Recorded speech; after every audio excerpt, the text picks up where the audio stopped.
So how is everyone today? Great. On this beautiful, amazing, not so shiny, but amazing day. Some of you are looking at me like you don't believe that it's a beautiful and amazing day.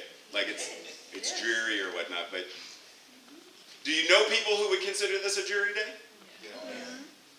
Why? Like what makes this day any different than any other day, technically? What makes this day any other day? Especially when, you know, we've heard this. This is the day the Lord has made. You're funny, you said Super Bowl. This is the day the Lord has made. I will rejoice and be glad in it. Now, what if the Lord, now when we heard this way back when, it was referring to God. This is the day that God has made, and I will rejoice and be glad. Yeah, I got that. I understand that. Got that. But I'm talking about the Lord of our own understanding. Meaning, this is the day that my mind has determined is great and is glorious, and I will be glad and rejoice in that. Meaning, I get to choose. So it doesn't matter what the weather looks like. I get to choose if I'm going to be happy or not so happy. How many things in our lives do we do that exact thing, though? We make it about something external when it's really an inside job. And when we really get down to, you know, brass tacks of the whole thing, how much of it really is not an inside job? I mean, how much of our lives and our experiences, the quality of, is really based on something outside of ourselves? So there's this amazing invention some of you may have heard of called Facebook. Don't know if you've heard of it, but whoa, it's an interesting thing. And every now and then something will come across my news feed, and you know, some things I just, I'm not, And sometimes I will stop and read them. And there was one recently about a mother and her two daughters and how they were going to this new place and a new school and whatnot. And she walks up and there's some of the other mothers standing over there. And she brings her kids and she walks up and she's friendly and cordial and they give her the... So anyhow, what I was saying was... And this happened over and over. And then she realized she started to take it personally, like what's going on with me that I'm being treated like this? And then eventually she got to the point where she said, you know what? Forget them. It has absolutely nothing to do with them. I'm letting them determine the quality of my day. I'm letting them determine the quality of my life, because once I encounter them, I'm now taking the doom and gloom of, I'm carrying that home and to the grocery store and then to my job, and then when I'm picking my kids up, there's this dread of, am I going to see them again? And I'm carrying that. How many of us, not we the enlightened folks, but of humanity, I'm talking about the other, of humanity, how many of us do that? We let some external thing quantify and qualify who and what we are. So it's Black History Month, right? And that wasn't a question, I was just saying that. It's a rhetorical thing. And because I saw some people like, did you want to say answer? So when I first heard about this gentleman, Reverend Dr. Martin Luther King Jr., right? You know, you tend to hear the I have a dream speech. Like that's the thing. But one of the second things that probably hit me even more profoundly than that was something he wrote in, if I'm not mistaken, it was Letters from a Birmingham Jail, where he basically says, the church, what it used to be was a thermostat, and now it's a thermometer. And he was saying this referencing culture and community of the time, because rather than letting the temperature, and we simply measure the temperature of, we simply fold in and become one with mass consciousness. You know, you've seen films and videos of people rioting, and you wonder, wait a minute, why is Tracy in the riot? Why is Tracy breaking stuff up? saying. Not that you would, I'm just saying. Just saying. But people get caught up in that consciousness of, they're sitting at home and they're, and they want to go out and break stuff. Alejandro just mentioned, today is, what Sunday? How many people do you know that get into fighting mode over their, and I don't just mean fight, I mean fight over teams and football, where they are willing to be arrested over some grown men wearing tights, throwing a dead pig around. And they are willing to fight and be put in jail because of this mass consciousness that kicks in. That's being a thermometer. You are letting the temperature determine who and what you are. And King was saying, don't be a thermometer, be a thermostat. You set the temperature and the tone of your life. For us, there's this great thing that we get to wrestle with in New Thought. Duality. There's only one. But there's me and her. But there's only one. But there's me and her and him, and like there's us. But there's only one.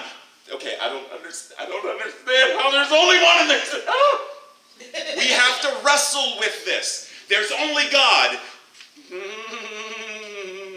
But I can point out some folks that I don't see God in them. Some of them raised me. We wrestle with this duality thing. But what if it's not a thing about that or that? But it's that and that. Meaning, since I just talked about the thermometer and the thermostat, is cold a thing in and of itself? Or is cold merely one end of a spectrum called temperature? And at the other end is hot, and the other end is cold. It's a spectrum. Not two separate things, but on one continuum, a spectrum. Is love very similar to? There is the ultimate love of agape, love without condition. And on the other end of the spectrum is that love that is very temperamental and conditional and codependent. But it is nonetheless on a spectrum. What about humanity, meaning the human self, and divinity? What if it is merely a spectrum and there is no God that is separate from, outside of, but that one spirit and how it is experienced is the same thing as a thermostat. I couldn't get the word out. Tracy's going to make fun of me about that later. A thermostat where I am waking up and I am feeling all too human because I have a pain in my back, my knee is messed up, I need my glasses and I can't find them, etc., etc. So I am stuck in my humanness. But what if I can go to my thermostat and change on the knob and then begin to feel and identify and recognize more of my divinity? What if that's all this game of life really is changing the dial to recognize more often than not what's at the other end of the spectrum?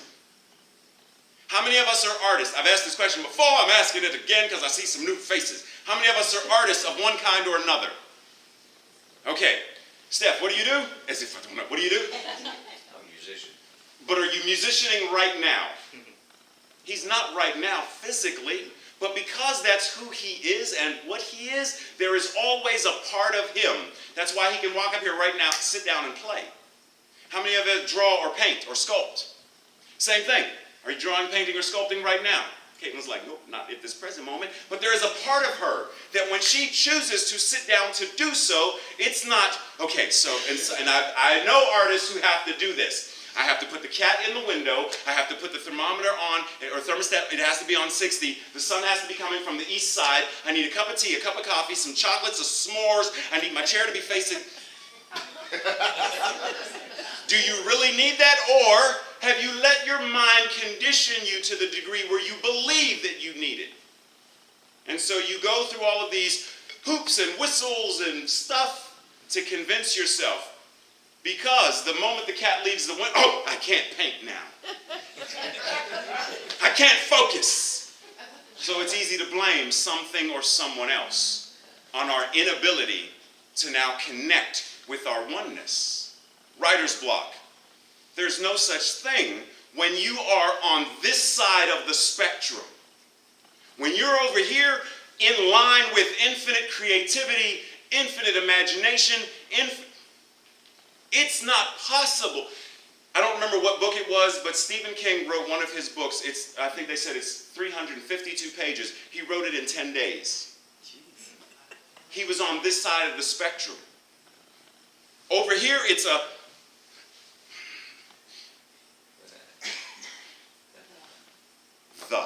No, delete. I'm going to go for a walk. We wrestle and we struggle with this. Someone asked me to do a workshop. And we sit and we look at the PowerPoint. Open. Blue, red, green. And we wrestle rather than simply getting into alignment with. How many things in our lives are simply a matter of getting out of our own way? Simply letting go of this human framework and letting that infinite power and presence that is us, not as a separate... See, there's this is just me. I feel Catholic right now. I feel like I'm getting ready to go into confessional. So, anytime that I hear, and I know that it's for linguistic convenience, I know and I understand that, but when I hear us reference in New Thought, I hear us reference any form of separation, it grates on me. Like it hits me in a place on my lower rib, the floating ribs, where it's like, ow, that hurt. Because when do we ever get to a point where we expand beyond and identify that it's not, I am that, I am, but I am the, I am. So two very, very, very, very different things. And I understand one reason why we don't reference ourselves as God, as source, as the I am, as Christ consciousness. I understand why we don't. And the reason we don't is because no one in here and no one that you know will ever be able to see their own face with their own eyes. You only see a reflection of your face. You will never see your own face with your own eyes. Until we are ready to identify the reflection of the divine. Until we, for example, ever since I started wearing these things, they're glasses, there are times when I'm washing my face, and sometimes I will miss sleep, which Tracy affectionately refers to as eye boogers. I'll miss them. And Tracy will remind me, Doc, right there, you got one right there. I'm like, thank you, Doc, right there. It's not an eye one, but it's right there. Thank you, because I can't see it. Are there people in our lives who we trust enough to see our true face for us, to remind us who and what we are? And do we trust them enough that when they say they see it, we acknowledge? That when they say they see it, we acknowledge. That when they say they see it, we acknowledge. When someone says namaste, rather than it simply being oh, that's a really cute, it's like aloha, it's very cute, namaste. I like saying that. We say it in yoga, namaste. But it gets to the point where I truly understand that there is something in you that is the truth of who and what you are that sees itself in me. That when another musician says to a musician who, I've only been playing for a while, and Steph says, he ain't gonna say this about me because I can't play, but if he were to say it about me, Ray, I'm impressed. I acknowledge that when a master says they see it, they can identify it, then I am open and willing to receive because I may not be able to see it myself. Am I willing to be on this end of the spectrum? Or am I stuck on because I won't let go? I like on a scale of 1 to 10, how do you rate 1, 2 on that one? Can I do halves? Can I circle like the 2 and the 3 on that one? But how many of us are willing to venture off into the other side? The hero's journey requires us to go into lands, countries, and states of consciousness that are far grander than what we're comfortable with now. Just for a moment, let's imagine that right here, right now, everything that Christ knew, Jesus knew about himself as the Christ, every single person in here knows it about themselves. In the exact same degree and same level. So when he said, if you have seen me, you have seen that which sent me, because I and the Father, Mother, Principle are one. That right now, everybody in here knows that to the same degree. What in your life changes? Because it has to change. The moment you get to the place where you acknowledge, I am a vocalist, I am a musician, I am an artist, I am a photographer, I am a teacher, I am a parent. The moment you acknowledge that, your life changes. Because prior to that, when I was not a parent, I could do whatever I want. Now as a parent, if I'm going to be a responsible one, I have others that my life has to change. And some of us are closeted musicians and closeted artists and closeted teachers, because we know that the moment someone knows that we have a skill, they are going to ask of us. And we don't want them to ask. So we don't want to share our gifts. So we keep them buried. And if we remember the parable of the talents, the servant that buried their talents was the servant that did not have them multiplied. But the servants that took the talents and used them and invested, and they multiplied and came back. What are we doing with the gifts and talents that we have? What are we doing with this thing called divinity? So let's go back to this range of, this continuum of. Suppose, any guitarist in the room?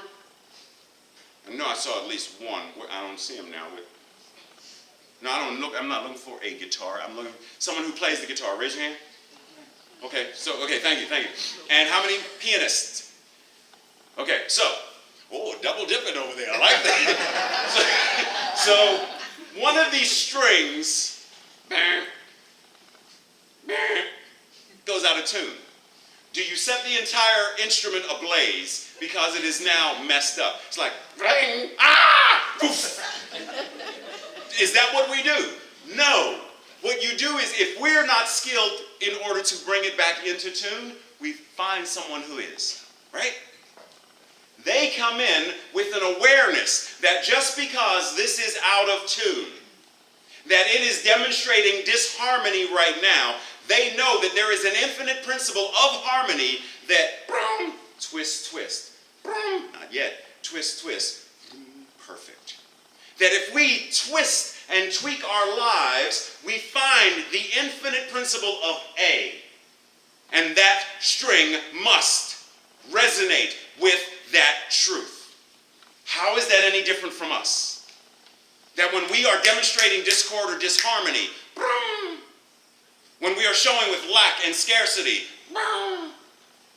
then all we need to do is, if we don't know how to do it for ourselves, find a chaplain, find a minister, find a Reiki master, find a life coach, find someone who we trust, who can say, not yet, twist, twist, not yet, twist, boom, perfect. And then we go forward from that awareness, knowing that there is an infinite principle that is ever present. Right now, no one is playing an A.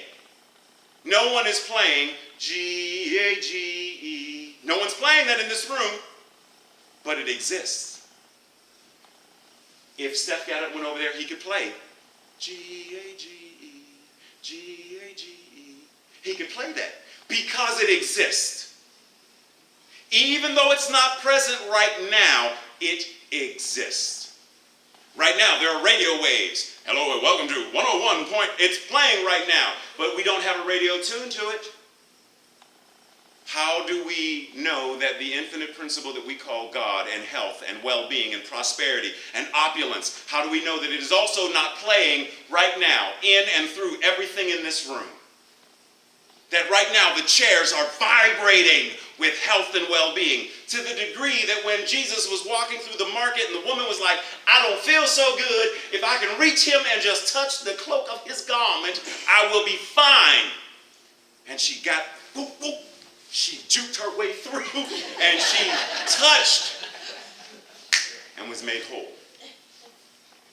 What if these chairs are vibrating with the exact same principle that his cloak was vibrating? What if that piano, every time Steph touches it with his hands, he, as God, is resonating with God, sending the vibrations? Because have you ever noticed that you don't see music? You don't see it.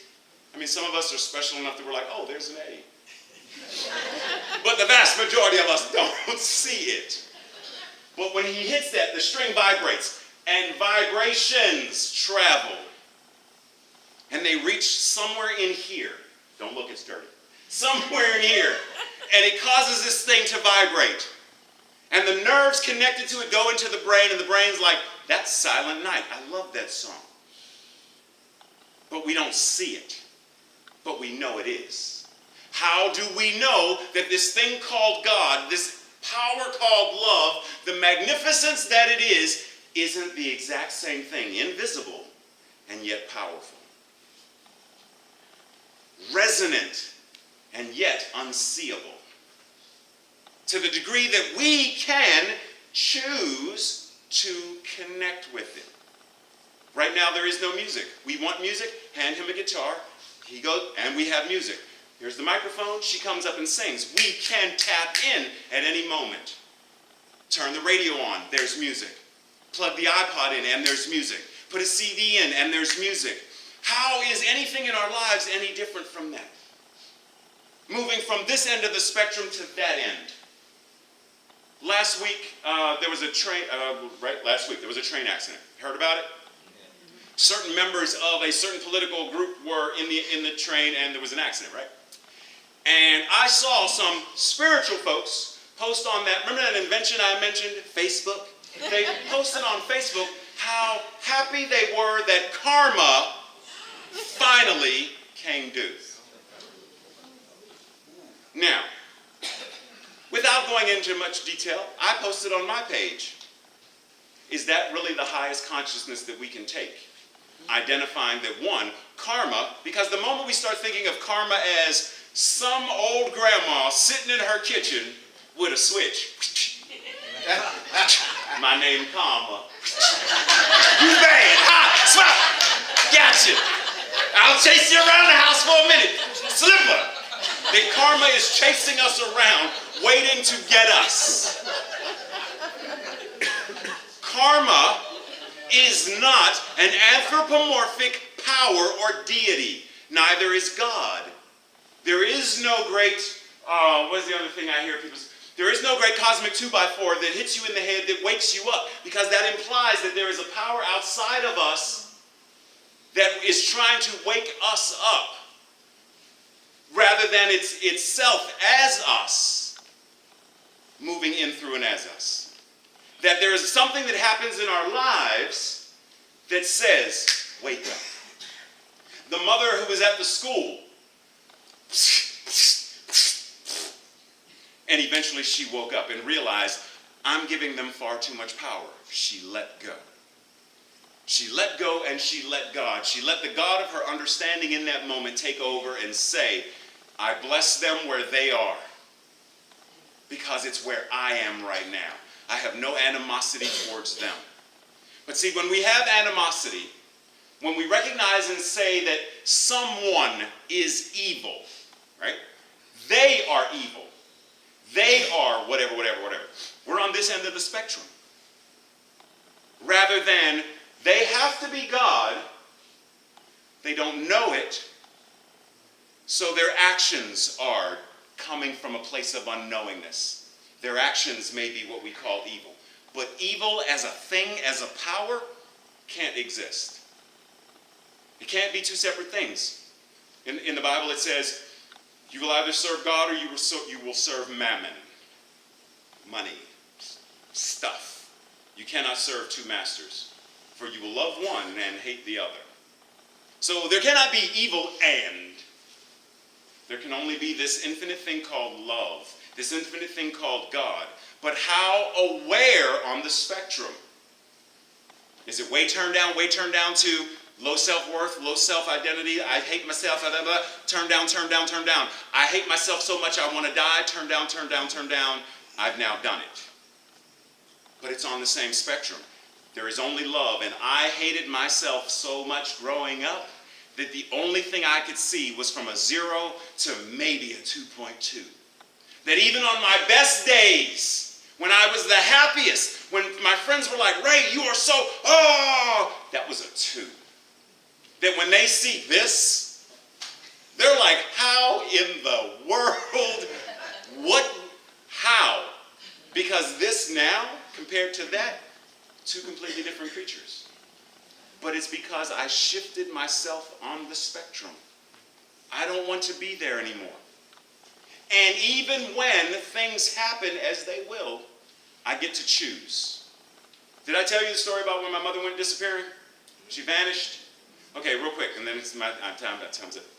Sarah already held up the 0. That's your time, I know, but please be patient for one moment.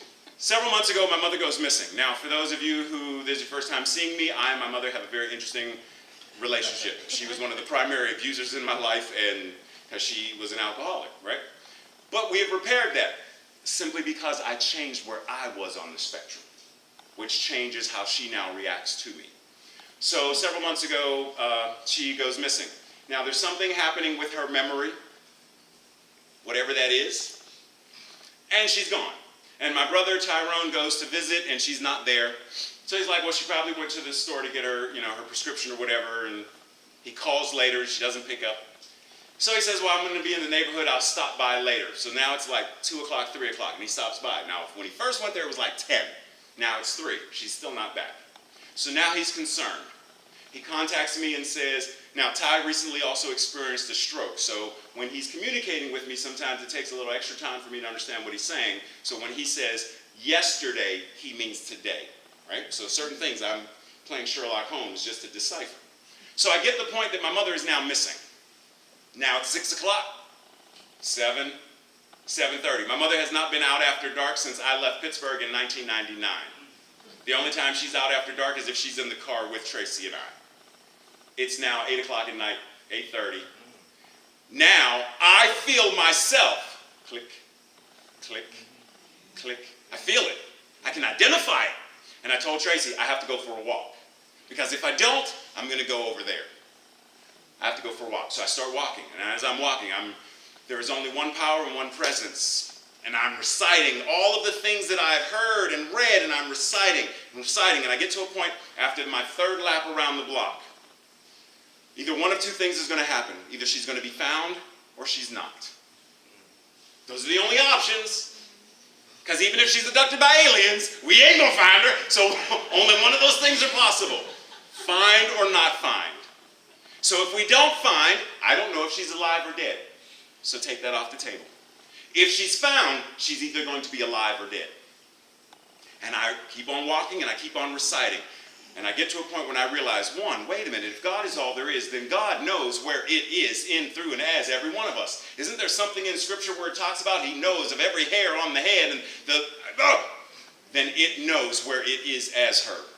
And I trust it. Even if that means I will never know, I trust it. She's found either dead or alive. But God, that infinite power that it is, cannot die. Her body may be relinquished, but that which she is cannot die. And I walked and I recited and I walked and I recited till I got to a point where I was at peace, knowing that no matter what would be, it was. And as soon as I got there, my brother called. We found her. She just walked up the street. She's cussing out the policeman right now because he called the police. Called the police. They came into the house, searched the house, and she's walking up the street and she's like, what are you in? Blah, blah, blah, blah. My name Carmen, I got a switch, get out of my house. So she starts, get out of my house, because that's Lois. But my point is, when I got to a point of being at peace, I knew all was well, regardless of what would happen if more of us, no matter what's happening in the political sphere, all of us, no matter what's happening in our family sphere, all of us, what happens when more of us reach that leading edge, that cutting edge of spiritual truth, that we know that even when something appears to be contrary, it's out of tune, then there has to be a principle that can put it back in tune. But my body is out of whack, then there has to be a principle that can put it back into complete alignment with. What happens when more of us change our thinking to that degree, that we understand, once again, it's not I am that. I am. I am not that. I am not love, right? So I am love. I am. I am that. I am peace. I am that. I am the peace. I am. I am the love. I am. I am the omnipotence, omniscience, and omnipresence, the same one that Yeshua and Buddha and anybody else identified, recognized, materialized, demonstrated, and wrote from. The same consciousness of Charles and Myrtle is present right now. Are we taking their teaching and moving forward with it? Or are we comfortable? Are we okay with being on this end? Or are we ready to go here? Namaste.